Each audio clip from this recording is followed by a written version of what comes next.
Good evening, everybody.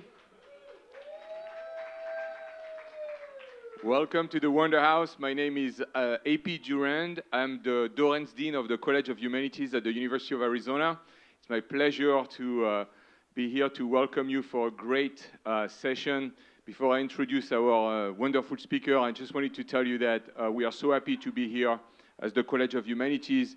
We have been increasing our number of majors by 30% in the College of Humanities in the last few years, and there are two main reasons for that. One of them is because the skills that we research and teach in the humanities and that you're going to be hearing about today, things like critical thinking, empathy, adaptability, intercultural intelligence, collaborations are in demand all over in all industry. And the second reason is because we have a fantastic world-class faculty and students in the college who do some exciting research, that's right. And you're going to be hearing about this tonight. I'm very pleased that we have not only Dr. Bryan Carter, who is Associate Professor of Africana Studies and also the Director of our Center for Digital Humanities, but also some of our students, 4 students from the university who are working on research project with Dr. Carter that you will be hearing from as well. And this is something that is very important for us in the college, but also in all of the colleges at the University of Arizona, where we really like to involve the students, regardless if they are undergraduate or graduate students, into research projects. And you are about to hear about this today, so I just get to brag about them. So without further ado, please welcome Dr. Bryan Carter and his students. Thank you. Thank you, Dean.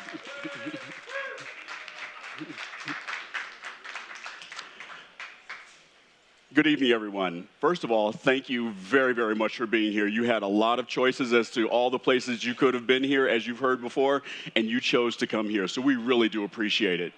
Now, just a few short years ago, if I were talking about virtual reality, augmented reality, we talk about maybe a few very interesting projects. Things like flying around the world or exploring the solar system or traveling underseas or maybe even some sort of cultural experience. Now, what we're going to do today is something a little bit different. Instead of just showing you finished products, we're going to take you behind the scenes and show you some of the development and some of the thinking about those projects. The subtitle of our presentation today is Revolutionizing Engagement, because that's exactly what we're doing at the Center for Digital Humanities. We're creating students that are becoming technically aware of not only new technologies, but also how to apply them very, very importantly, responsibly in the community. Not just swooping in with brand new tech and saying, we're going to bestow this upon you. No, they go in with a very different mindset. And that's what we're going to be talking about today. We're creating students, an incubator that creates students that are not only more globally aware, but also more culturally aware, more empathetic because of the groups that we work with. Not only are we creating students that are computer science students that are more aware in that way, but imagine all the things that we can address with regards to the unconscious bias that we see in AI today, or even some of the things that we're seeing in all of the ways that images are portrayed online and the ways that we can then create those images in computer games. Well, these are the kinds of students that are working on that. In a little while, you're going to see whether or not this sort of incubator idea really is coming to fruition.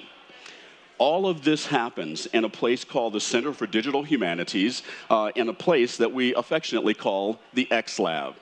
And the X Lab is the brainchild of not only the outbirth of the Center for Digital Humanities, but also the vision of our dean, who saw that digital humanities was not only an important aspect of understanding the humanities, but also to equip our students with the most recent technologies so that we'll be able to not only then explore the use of those, but apply them responsibly in various community-engaged activities. We work with museums and art galleries. We We work with cultural groups and centers. We work with faculty members both in and outside of the College of Humanities. And these students, 30 of them now that work with us, get real-world experience on real-world projects. They are students from computing sciences, from engineering, from graphic arts, and from animation, all working together on smaller or larger projects that deal with augmented reality, virtual reality, mixed reality, digital scanning, all kinds of things dealing with technology that sometimes some underserved groups just don't have access to. Now, today we're going to be looking at not only the use of these advanced technologies, but also what our focus is. And our focus in the center, part of our focus, is to really serve underserved communities. We just earned a $3 million grant from the National Commerce Department in order to expand and enhance broadband access to underserved areas around the University of Missouri and its microcampus sites. That's part of our focus. But part of our focus with our students includes engaged, contextual experiences. Now, when you think about that, you have to look at how we're engaging students differently, not only in the classroom, but how this can apply across all sectors of life, whether it's the working world or whether it's some other sort of sector. Engaging people contextually is so important. We're also going to get into representation. All of us were focused on representation in 2020 when the world shut down and we all became Zoom experts. We wanted to represent ourselves a certain way in front of the camera because now we all had to be a certain way in front of our colleagues. One of our students was just telling me about a satin pajama suit that looked like a tuxedo, right? So you can roll out of bed and roll right in front of a camera. So we're going to talk about representation and how that then translates into computer-generated avatars or representations of ourselves. We're also going to get into presence, and one of the very cool projects that we're working on really deals with presence. Microsoft has been working on this for a long time. In fact, Zoom even incorporated a theater mode where you can feel as if you're sitting next to somebody instead of looking at a little window of all your colleagues, right? That's the notion of presence, and we're going to talk about that with one of our projects today. And then lastly, we're going to look at a case study that really will add quantitatively as to whether or not any of this is working. And we'll do a live demonstration. Now, the live demonstration is going to be in two aspects. First of all, I'd like for you to go ahead and get your phones out because part of this is going to deal with you interacting with some content that we have in a bit.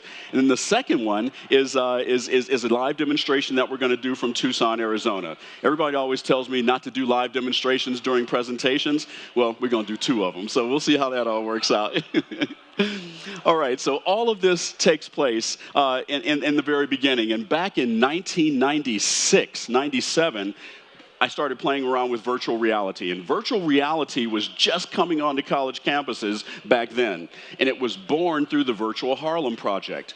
The Virtual Harlem was really intended to support the teaching that I was doing, teaching Harlem Renaissance courses. I wanted my students to be just as excited about listening to the jazz of Duke Ellington, or going and hearing some of the jazz poetry of Langston Hughes, or going to a speakeasy, or learning about rent parties. All that stuff gives me goosebumps. My students were like, okay, Dr. C, what else is next, right? And so I thought, what better way to have them get excited about the Harlem Renaissance than to take them back in time. So we learned the obvious lessons. They loved traveling back in time. They loved engaging with the content that I put there. They learned very differently about the 1920s and the Jazz Age. They could speak and describe things more differently than anyone else that read something. It was right there. It was part of their experience. What I didn't expect and what we also learned was that these students wanted to build. These students wanted to add more than just simplistic content. They wanted to engage one another. They wanted to be a part of the building of this environment. This was the Sims generation. Later on, the Minecraft generation. They were used to building and constructing things, right? And I couldn't have been happier because then I started to attract computer scientists, graphic artists, animators to a Harlem Renaissance course. Typically, they would never take that, and in doing so, they ended up learning about the Jazz Age, about Duke Ellington, about representation, about race relations in the 1920s, because they wanted to create a more realistic, engaging experience. And the students in the humanities that were adding all this content, they wanted to learn, how did you make that button? How did you make that trigger over there? How did you do that? And so this cross-pollination between these individuals was just amazing. That's almost impossible to replicate in a traditional classroom. So the Center for Digital Humanities is this sort of living incubator of this kind of petri dish that really puts students together, has them working on real-world projects, has them thinking about responsible community engagement, and has them engaged with clients in order to not only get them that real-world experience, but also introduce them to some of the most advanced tools that we have on campus. Now, our developers have a lot to think about during these times, and now we're going to hear from some of them, because when you think about what a developer thinks about, this is something that you typically never see during these presentations. You always see the finished product, but you never know what happens behind the scenes. And they're going to tell you a little bit about some of those things that they had to consider when building Virtual Harlem or any other sort of virtual environment. So, Kat, why don't you come out and tell us a little bit about some of the things you were thinking about? Hi, everyone. My name's Catherine Elliott. I'm a senior at U of A in the Game Design and Development program. Now, what I do at the CDH is I'm here to represent our VR technologist and developer department. What we do is we make sure that the amazing creations by the rest of our teams run on our headsets. So what I'm going to do tonight is give you a little behind-the-scenes look at how we develop something like this. So the first thing we had to do was we had to decide what headset to use. The headset can make or break an experience. There's a lot of headsets with a lot of pros, but we wanted one that was accessible. We eventually settled on the MetaQuest 2. The MetaQuest 2 is pretty inexpensive and doesn't require complex hardware to run. The other thing is, it doesn't have wires. We wanted Virtual Harlem to be very immersive, and nothing breaks immersion like tripping over a wire. So, as you can see, VR development can be pretty complex. There's a lot of choices we had to make as far as platform and development. We eventually decided on Unity, but we ran into a problem. You see, Virtual Harlem was made a couple years ago, which was kind of a long time ago. So we had to hard code everything. And hard coding meant we had thousands and thousands of lines of code that we needed to update for this new headset. Luckily, we had some exciting new tools to use to do this. The first thing we had was OpenXR. OpenXR allowed us to integrate our old systems and our new systems and develop for multiple headsets simultaneously. Now, another program we had was the XR Interactions Toolkit. This allowed us to, instead of hard coding things, to develop in the UI.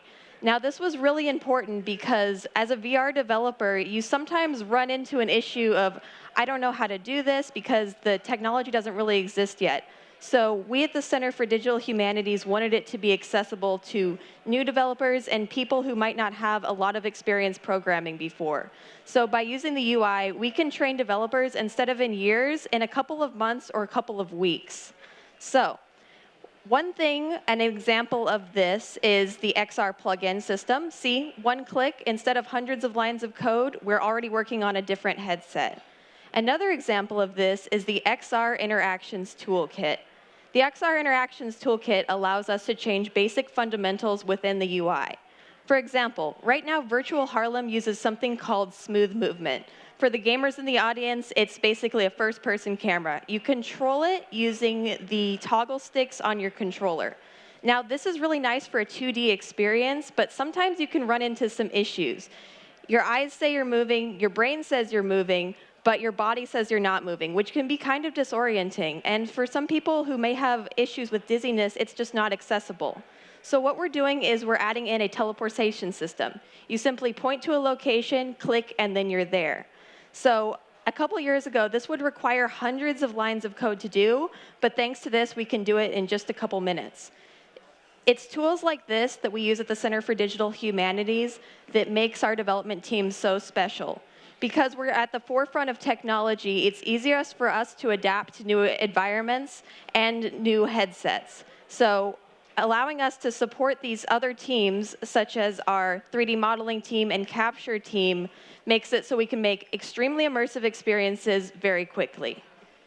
Thank you, Kat. Now, one of the things that you mentioned, Kat, a little bit earlier was about accessibility. Part of what we do at the Center for Digital Humanities is we always think about who our audience is. And often, our audience is not necessarily privy to a lot of the high-end tools, hardware, headsets, or fast bandwidth that we're used to, say, on a college campus. So can you tell us about some of the other ways that you can access different things out of Unity that are a bit more accessible?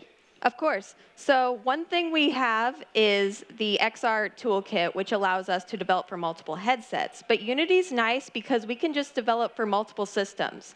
Soon you'll be able to access Virtual Harlem with your computer or your phone. And students who aren't able to access high-end technology such as headsets will still be able to experience what we're doing here. Thank you so much. I really do appreciate that. Accessibility, thank you.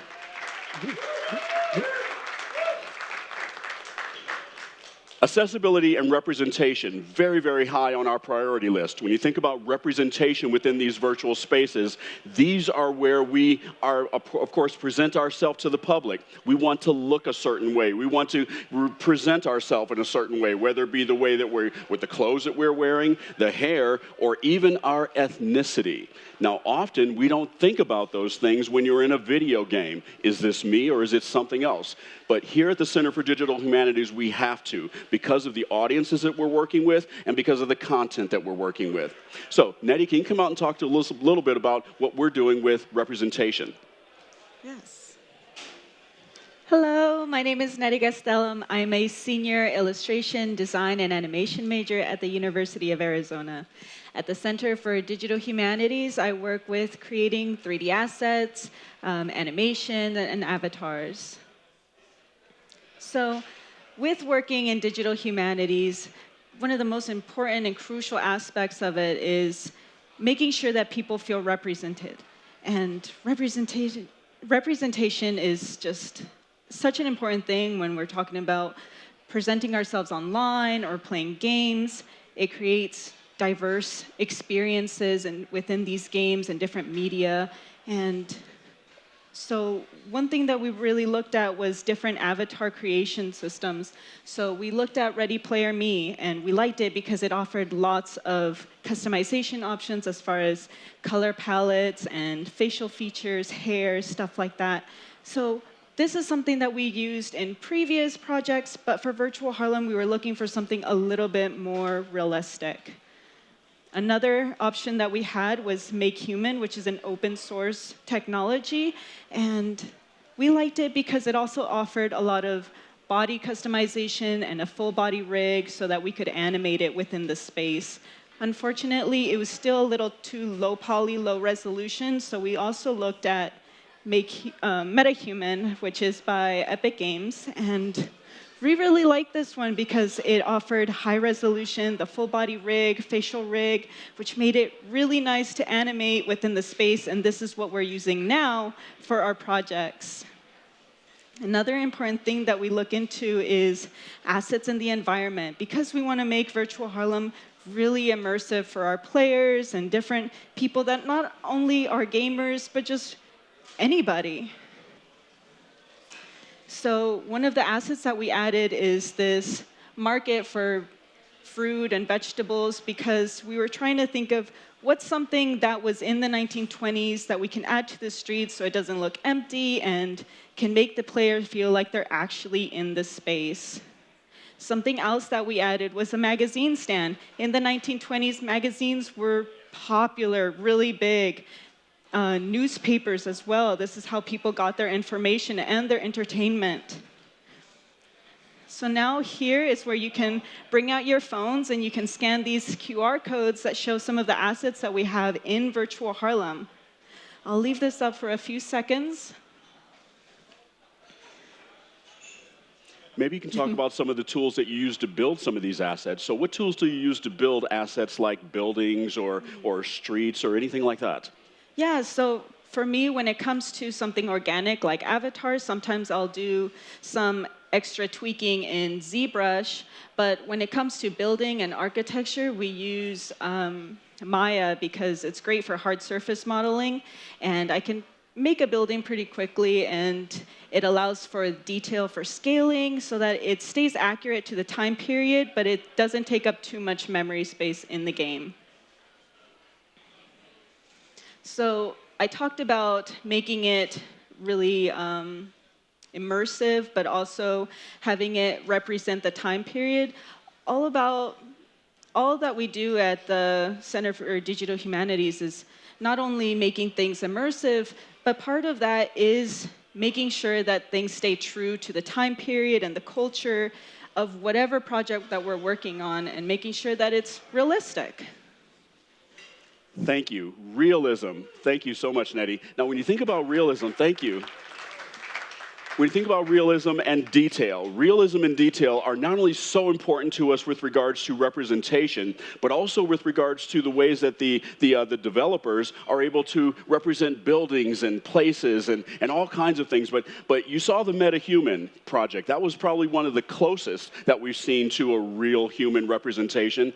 But that wasn't good enough for us. We wanted to push it a little bit further, just a little bit, because we wanted people to be able to represent themselves as they truly are within these virtual environments. So I'd like to have Daniel come out and tell you a little bit about what we're doing with something that is very, very exciting, and probably, I think, one of the newer technologies that we'll be seeing today.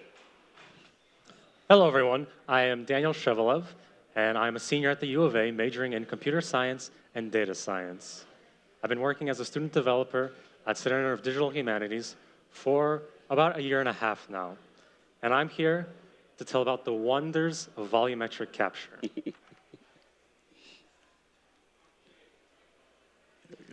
So this is our stage. It's surrounded in a green room, which is mainly used for masking. It allows us to clear out all other details in the stage.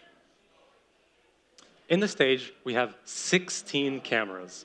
2 systems, 8 Azure Connects and 8 Intel RealSenses. Now, if you looked around, you can see there's different lighting. The reason why is because the Azure Connects only work with LED lighting, which is those spotlights over there. While on the other hand, the Intel RealSenses, the smaller cameras, work with the fluorescent lighting, the headlights. Now, let's skip the boring hardware stuff and go to software and applications. This is FormaVision. It is our live streaming option. So there's 2 modes for live streaming. One is two-way connection, similar to Zoom. So you log in, you go into the stage, and you're presented to around up to 100 people. And you're able to talk with them, communicate, teach a class, have them ask questions, and all that fun stuff. The other option is more like a speech. So you can connect to up to 10,000 people, but it's only one-way communication. So they can't talk to you, but they'll be able to listen to hear what you want to say. Now, do we have any historians in the audience? We have a few, great. So you might recognize this as a buffalo soldier. Some of the projects they worked on was making national parks in the Southwest. And what we're doing with them is we're recording them and placing them in VR. So we scanned the Arizona State Museum located on the U of A campus, and people would be able to walk around this scanned museum, and then these buffalo soldiers would appear in areas talking about what they did, what experiences they had, what life was like, the national parks they created. But it's not only buffalo soldiers. We can scan any amount of actors and place them all around the scenes for more engaging capture and have people just become interested in history. Now we go on to DepthKit, which is our recording option. As you can see, here's our wonderful President Robbins doing a capture for South by Southwest, which if some of you might have already seen, is just a QR code and he'll appear in AR space. If not, we'll have it presented somewhere. So, when recording, we have a lot of people coming in, such as Coach Jeb Fish, the coach for our football team, and his idea was to create a sort of advertisement where he came in and did recordings and get people hyped up for the football season specifically the seasonal tickets. So he would do this recordings and then send an email to everyone, and people can scan the QR codes and be surprised by having a live version of Coach Jebfish standing on their dining table, or maybe in their soup bowl when they wake up. We've had some other wonderful people come in, such as scientists and geologists from the geology department, and they were attending a conference. And instead of just having a normal, boring 2D video, they would have QR codes posted in their booths where people can scan, and they would give like a 1-minute bio on who they are, what they're studying, and what they're presenting. Now let's see, who else was there? Poet Laureate. The Poet Laureate Rita Dove actually came in and we recorded her, and she's sending that out to all of her social media sites as well. So all kinds of folks coming in to get recorded. Of course, poor Larry Devon, who read some of her lovely poems. And you can't forget, Coach Adia Barnes came in with the wonderful idea of having new basketball players come in, and she would send out these QR codes, which is just a brief introduction telling them, welcome to the team. And it's, it's a wonderful surprise to be greeted by the coach when you're, sitting at home, just not waiting to be accepted, and all of a sudden you get an email. It makes the experience a lot better. Now here is our post-processing side. We're doing the post-processing in an environment called HoloSuite. So it cleans up the president, makes all the artifacts go away, making him look much nicer. And the biggest component is that it compresses the data. So with just raw volumetric captures, the data is an enormous amount, up to 600 gigabytes for this capture right here. And this helps definitely reduce it and be able to play it on AR devices, on your mobile phones, in VR, and all that. We've had a lot of issues with HoloSuite in the past, and for me, it's a fond experience. Wait, I got to fun experience is an understatement. On Daniel's first week of work, the project that he told you about with regards to the professors that we put the QR codes on their posters, well, that didn't work exactly like we wanted it to at first because the rest of the pipeline wasn't in place yet. When I tell you that we're way ahead with regards to volumetric capture and streaming, we could record, we could broadcast, but you couldn't post-process anything and do anything with it. So we were working with these developers. They kept sending us alpha versions and beta versions. Let me tell you, his first week was very, very stressful trying to get those projects done. And Devin in the back even helped out a little bit. So believe me, the pain points were there. So thank you, Devin. Thank you. Yeah. But one of the other things that we learned with regards to hardware, tell us about some of the things that you learned with regards to cables and cards, capture cards, and all those things that also were maybe slight pain points. Yeah, cables are really fun. Usually you think that they're good, they last a while, but in volumetric capture, they do not. And you're just wondering which cable is wrong, which cable is broken. So you end up swapping out all the cables, having to buy new ones all the time, making sure they're long enough for the volumetric capture, because the stage is relatively big, and all that fun. All that fun. I wanted to briefly talk about the possibilities of volumetric capture. As shown with the Buffalo Soldiers, it's a great experience for teaching history, specifically in museums, art galleries. And it's great for advertising as well. As Coach Jebfish presented, people aren't expecting this. And when they see this, they become more engaged, more interested in what you have to say. And who knows, maybe they'll buy it. Some other thing, it's great for education, whether it be from kindergarten all the way to 12th grade. Even in college, it's wonderful. I'm going to give it back to Dr. Carter to talk a little bit about the study we're doing with regards of using volumetric capture in the educational sphere. Thank you very much, Daniel. Appreciate it. Thank you. You know, one of the things I really have to say about all of these undergraduate students is that they're doing graduate and professional level work. When you think about setting up a volumetric capture stage, it's not just plugging in a bunch of cameras, it's calibrating those cameras. It's, as he said, testing cables, testing PCIe cards to make sure they're fast enough and powered, making sure you got enough hard drive space, making sure your RAM is fast enough, making sure your hard drive is fast enough, making sure all the cameras are synced with one another and that they're calibrated and that they recognize someone that's right in. These are undergraduate students doing this. I couldn't be more proud of them. So when you think about, yes, thank you so much, everyone. You guys are brilliant. And these are only 4 of the 30 that we have, and all 30 of them are just as brilliant. I can't tell you how fortunate we are. So when you think about adding quantitatively as to whether or not any of this stuff works, we finally got an institutional research board project approved to really study the effects of volumetric video capture on teaching and learning. We want to know whether or not having someone resed in front of you, the presenting material and providing other engaged and interactive content is differently effective than looking at your teacher or your classmates in a little Zoom window, or doing something even more traditional, using a traditional course management system where you may occasionally interact with your faculty member or your teacher.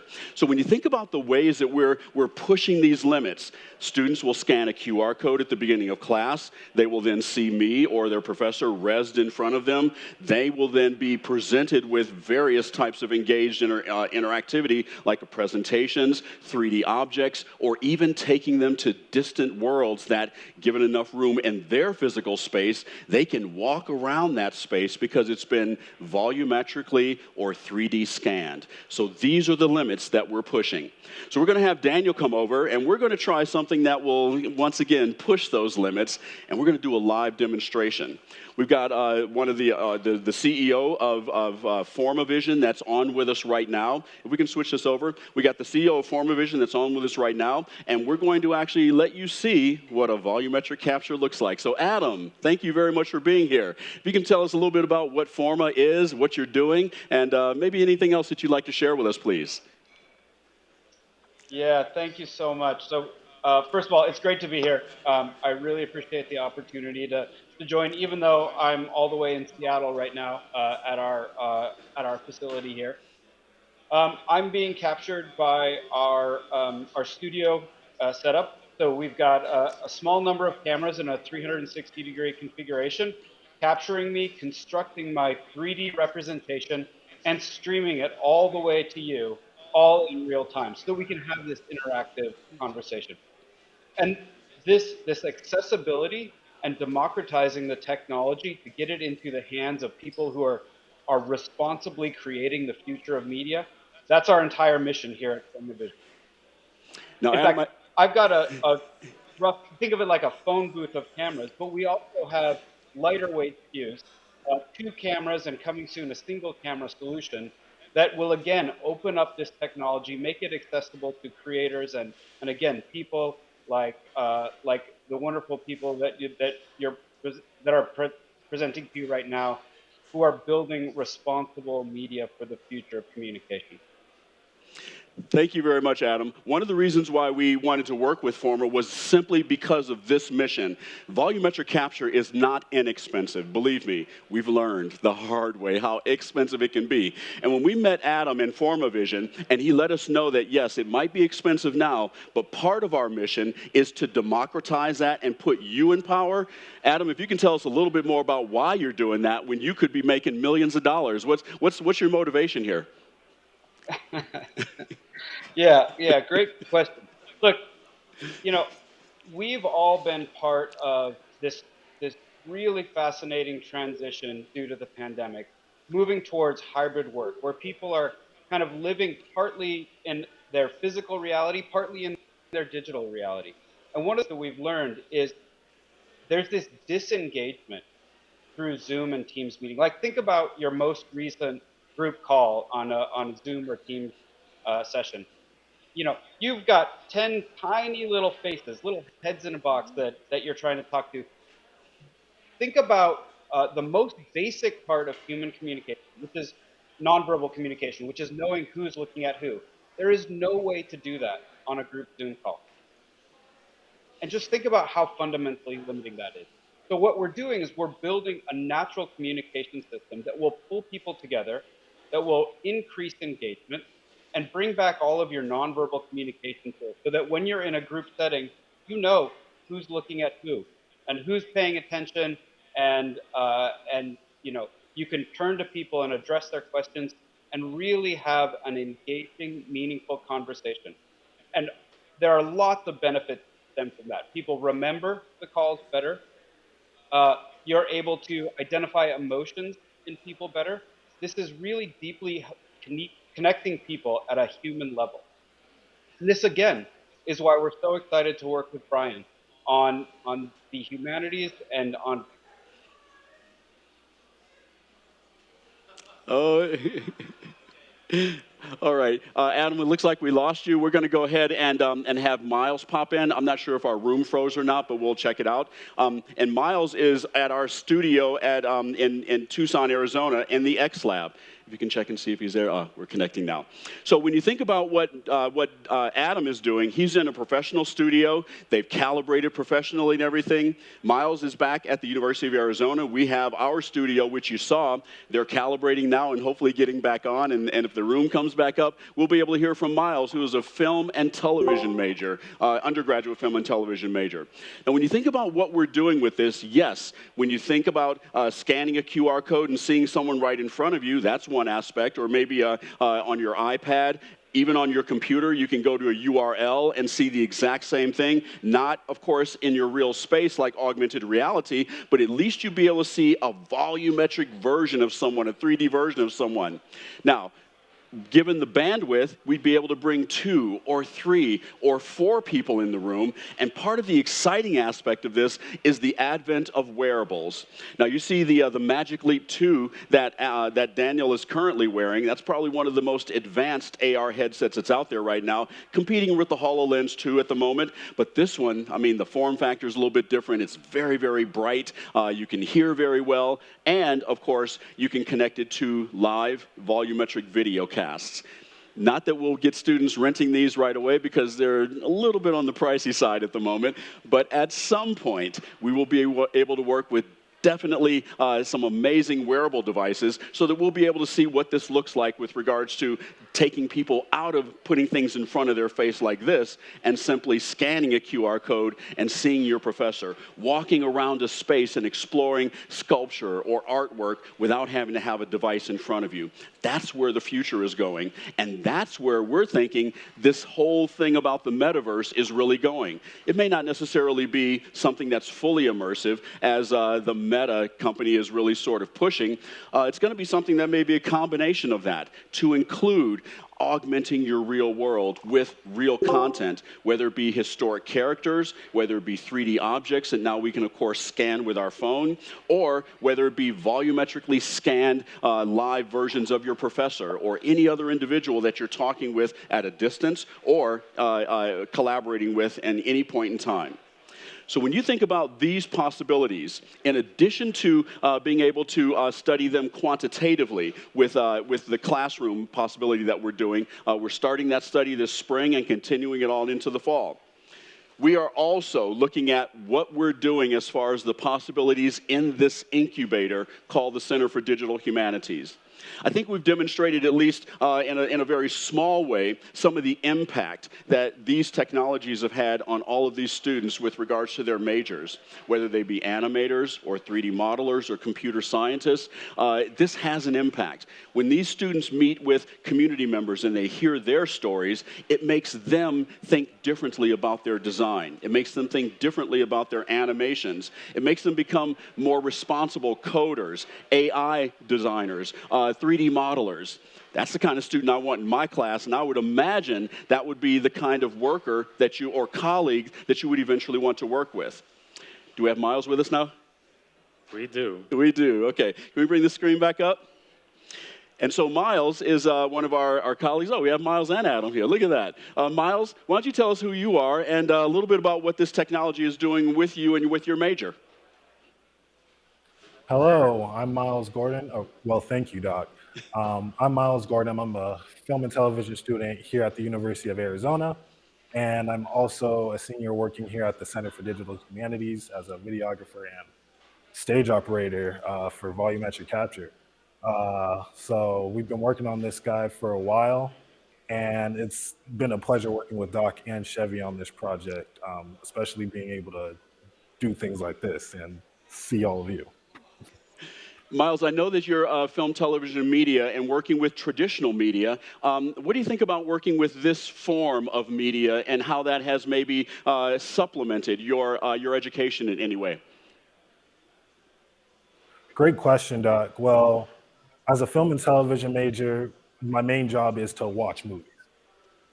So we have movies like Avatar that are now really getting and engaging with motion capture. And then we have movies like John Wick who have started using volumetric capture to plan out camera shots and things like that for their shoots. And so when we start utilizing technology and combining it with film knowledge, it gets very interesting on the visual medium. So it inspires me as a filmmaker to really see what we can do with this type of technology and taking films to the next level.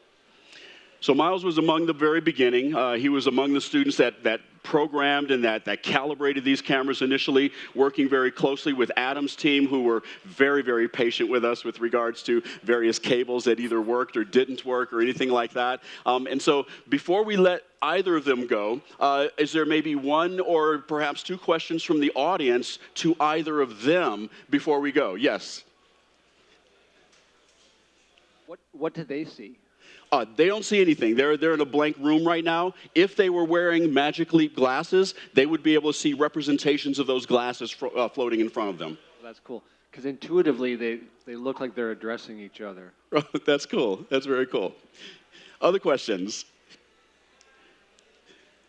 All right, Miles and Adam, we're going to have you all stay on for a moment. Daniel's going to step to the side. We're going to do a brief conclusion and then go to some Q&A, okay? Thank you both very, very much. We really appreciate it. Thank you. Yeah, thank you.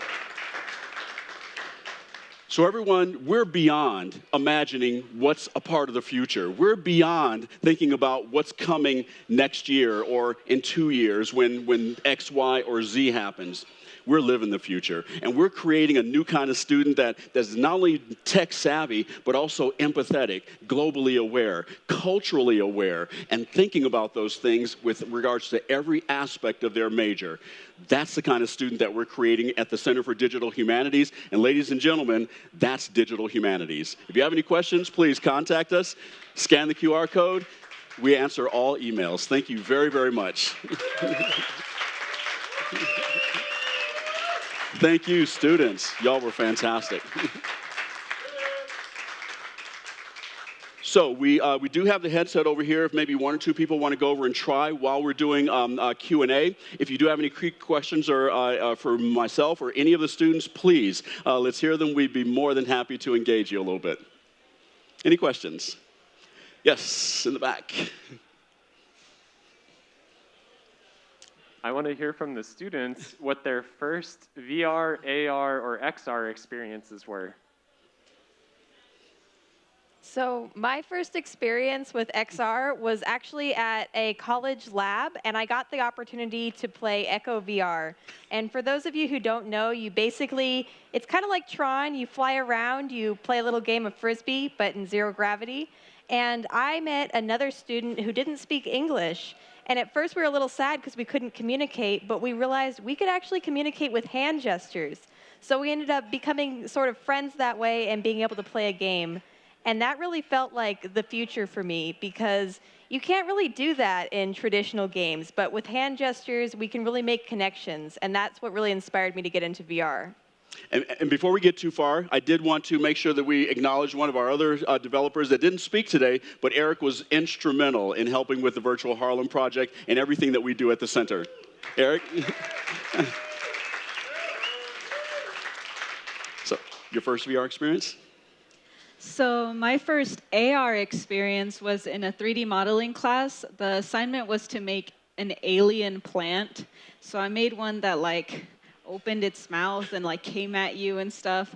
And I got to get a really quick tutorial on how to make a rig, and it was crazy. And then we took those models and then we put them in the Tucson Botanical Gardens so that when people went, they could take out their phone, scan a QR code we made it look like different things. Mine was like a lost scientific journal that some scientist got eaten by the plant or something and left it. And then when they're seeing it on their phone, the plant is just like trying to bite at them at their ankles, and it was a lot of fun. Daniel?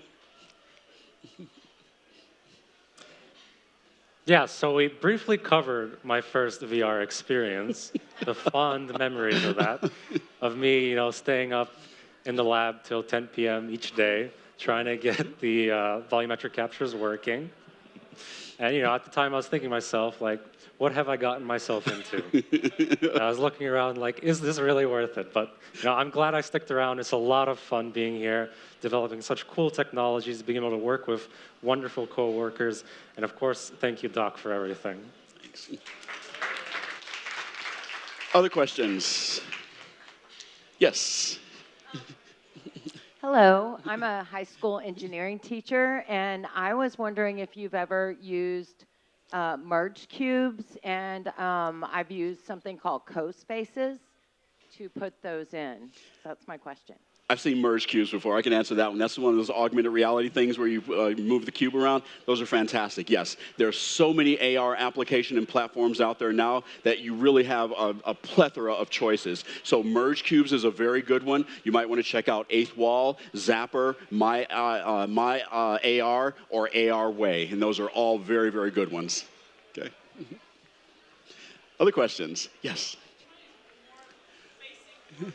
Basic, more fundamental. Layman terms, maybe you can help me out here. I've never really experienced the VRs at all. But tell me, I would like to know some of the mechanics. How does it really work? So say in the holosuite you have, do you use like electrodes, motion suits, or something of that nature to start capturing those images? And then how do you input?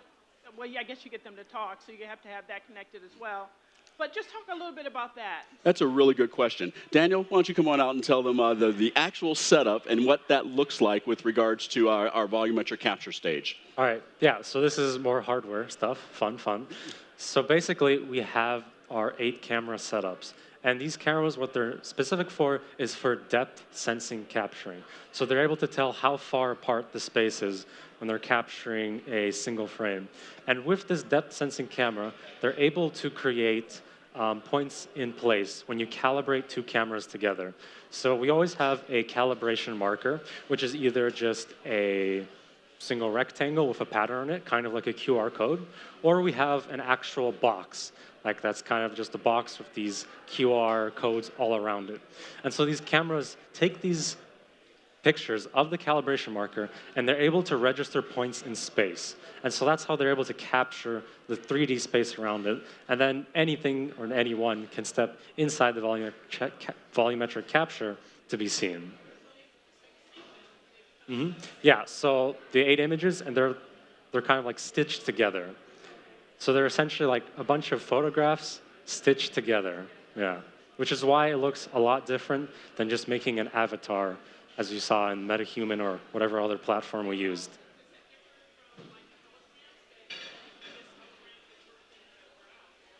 So these, yeah, they're basically just holograms.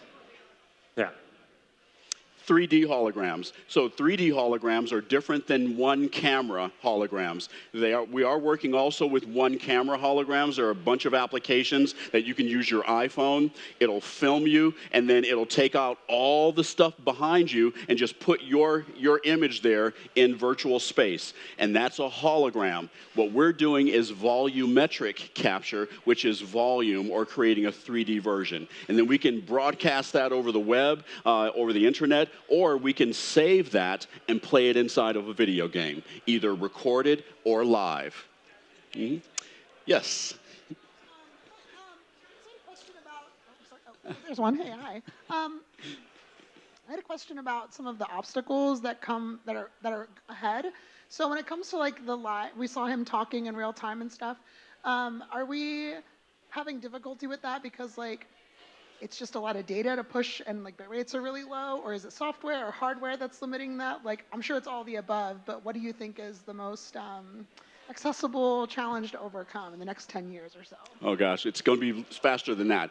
Data and bandwidth is so important. The challenges that we have here prevent us from having 2, 3, or 4 people simultaneously, and that's bandwidth. But we're also dealing with hardware. Not everyone has access to a $3,000 headset, and not everyone has access to maybe a $1,000 computer. So we have to think about that as well. That's going to be a challenge. And then also thinking about how we're going to train faculty members or teachers how to use this stuff. I mean, without that in place, then it could be the coolest technology in the world. If folks aren't going to use it, then it doesn't mean anything, right? And so those challenges. Then, of course, we have the challenges of bringing up students to build these kinds of things, and that has to be in place as well. They're not just experiencing it, but how to build experiences like you saw here with regards to 3D modelers or computer scientists or graphic artists, thinking that these are careers outside of the gaming environment or outside of these other, sort of sensationalized careers that some students think that that's the only thing they can go into when they think about filmmaking or 3D modeling or what have you. Good questions, though. Can you all think of any other challenges? Sorry.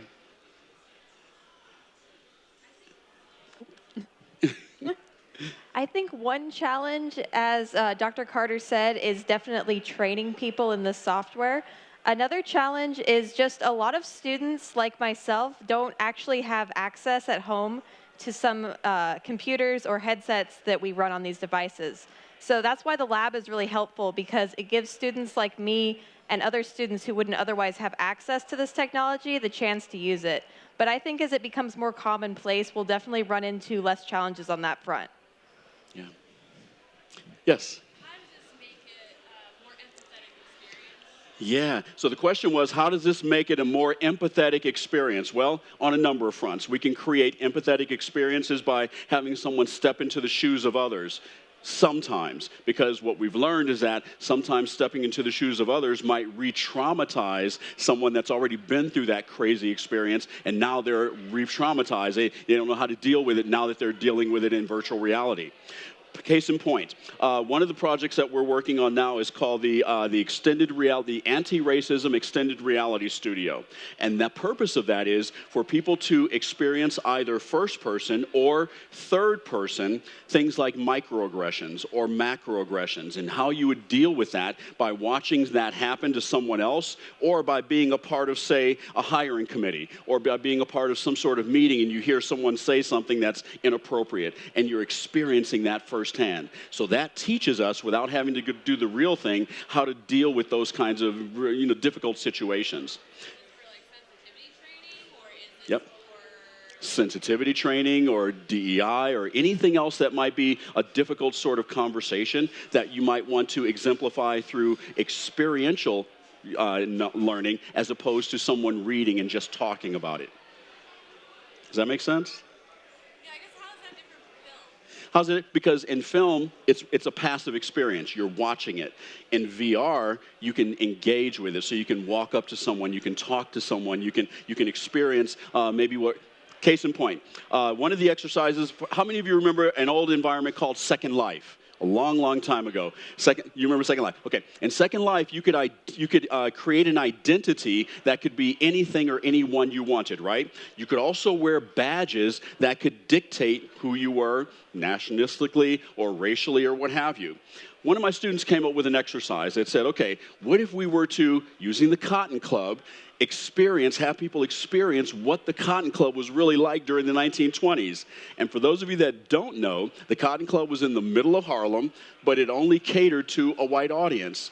And African Americans or people of color could only be waiters, waitresses, or entertainers. So we all go to the Cotton Club in virtual Harlem, and a certain demographic of our class couldn't get in the front door. That's experiential learning, and that's a little bit different than, say, reading about these same kinds of things that may happen in a textbook, whether it's a factual textbook or whether it's something fictionalized. So it's an experiential thing that's sometimes very visceral. Other questions? Oh. Yeah. Oh, where is that Hi. voice? Oh, sorry. Hi, thanks for the presentation. I have several questions, actually. Number one, so I'm an experienced designer myself, and I actually work in a museum on Harlem, or on the Civil Rights Museum in Harlem right now, so I have to talk about that with you anyways. My first question would be where you want to show, or where is actually planned to show it, as you're pointing out that it is VR or actually AR, I'm not exactly, or mixed reality. So if I got it right, wouldn't you have to be there to have, like, as it is an overlay, to have the 100% the right experience? And how would it work without the real environment? First question. Second question, what do you do about that you're always alone? It's a solitary experience, right? And no one lives alone in a world. And this is a big challenge in VR in general. Like, we are very hesitant using it in exhibitions, as besides like the hygienic reasons, but as you're always alone and you wear a headset instead of like really participating with someone together on a challenge.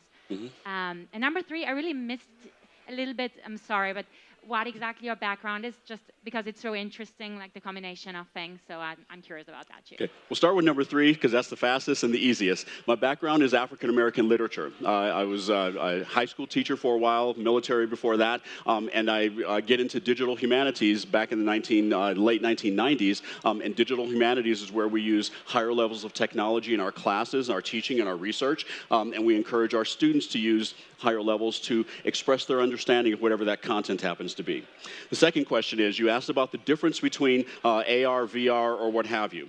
The Virtual Harlem project is meant to be an immersive experience, one that you experience fully immersed with a headset on, or one that you experience on your computer, or, as Kat mentioned, on your phone or mobile device, where you can navigate that space and it's fully immersed within that space. Now, you can bring assets out of that environment, as you saw with the 2 QR codes. So buildings, people, or other 3D objects that are constructed and placed within the virtual environment, you can bring those out and you can manipulate those, and you can have a whole lesson around the Cotton Club, and you're looking at it in AR space. In other words, you can make it as big or as small. You can bring it up as big in a room, and you can walk through the door if you want to. So that's AR. So you don't have to be in Harlem or in New York or any physical location to see it overlaid on top of something, unless that's the experience that you want to create. And with some of our AR walking tours, we are creating experiences like that, where we have historic photos of, say, buildings that no longer exist, but they're from a particular angle, and we can line that angle up so that if you're standing in a certain place on the street, you scan a marker, you can see what that building looked like in its accurate location, overlaid on top of an empty lot, or overlaid on top of a building that's currently there. So that's augmented reality, and that's a different kind of experience. So you can use digital assets in a number of different ways. That's part of what Kat was talking about with regards to making sure things can be used and that they're accessible. I am aware of the differences. My question was, because we saw the holographic experience, so that was a little confusing for me, if this is part of Virtual Harlem or not. Okay, so the holographic experience is part of another one of the many technologies that we're working with. That can be streamed into Virtual Harlem, so we can stream that into a Unity game live. We can record holographic or volumetric captures and put those as recordings that are triggered when you, say, enter a building, a Buffalo Soldier becomes animated and talks to you, or something like that. Or we can bring those recordings out into the real world, as you saw Adam and Miles standing right here. And that's part of augmented reality, all being either recorded or broadcasted from our volumetric capture stage. Thank you. Thank you. Other questions?